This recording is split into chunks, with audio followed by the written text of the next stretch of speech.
On the Dolphins,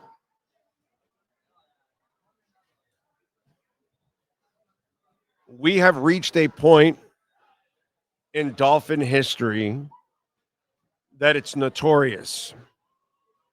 Okay? Because you have gone through the stretch where you beat all the bad teams, minus Buffalo, of course, which was great to beat Buffalo. And, you beat Buffalo every once in a blue moon. So it was a while since you beat them. It was good to beat them again. It was great. It was just really, it was a delicious win, to be quite honest. The two wins in between actually aren't as sexy as the Buffalo win and then the last win, because those wins look good. The other two were ugly wins. But something very Dolphinish in the history is they put themselves in a hole. We talked about it, right? We gave you the examples, right? In 24, they started 2-6, then they went 6-3. The year before that, they started 9-3, then they finished 2-3, then they went 8-3, and they went 1-5. In 21, they started 1-7, then they went 8-1. In 18, they went 4-2, then they went 3-7. In 17, they went 4-2, then they went 2-8. In 16, they went 1-4, then went 9-2, and then went 0-2 against Baltimore and New England. In 13, they went 3-0, then 0-4, then 5-2, and then they 0-2 at the end. Okay, you can add up. You see where it adds up every single year.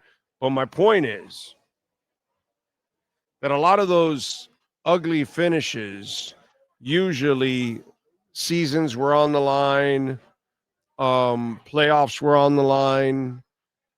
Neither one of those things are really on the line this year. You're not going to the playoffs. Okay, even with a strong finish, you're not going to the playoffs. But here's the best part about it. You rarely ever finish strong.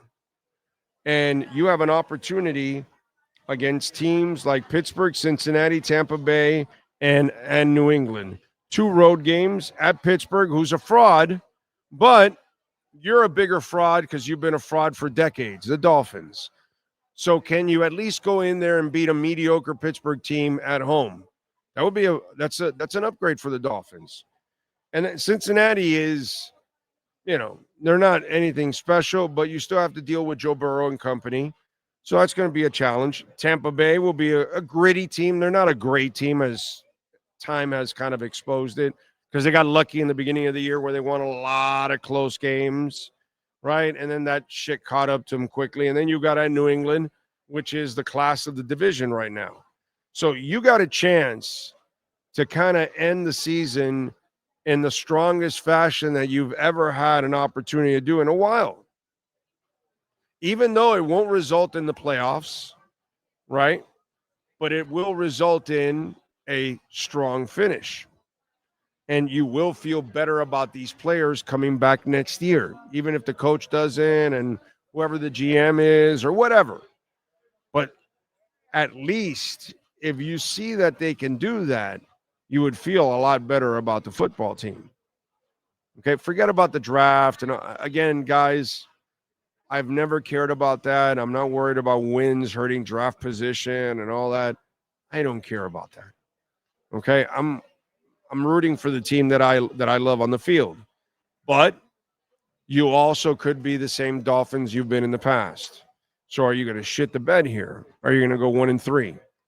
Are you going to go 2-2? Are you going to go 1-4? You know what I mean?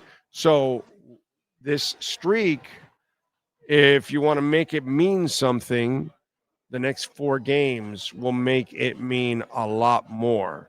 But if you go like the past that I gave you, where you went 4-0 here and now you went 1-3, that is so Dolphins.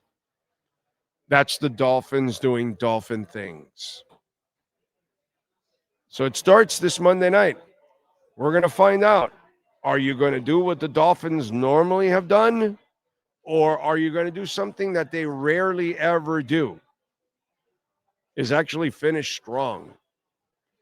Have a couple quality wins. That would actually be a pretty cool way to finish the season. You know what I mean? After such a shitty start overall. But at least you can kind of prove that to yourselves, the players, and to the fan base. We'll see.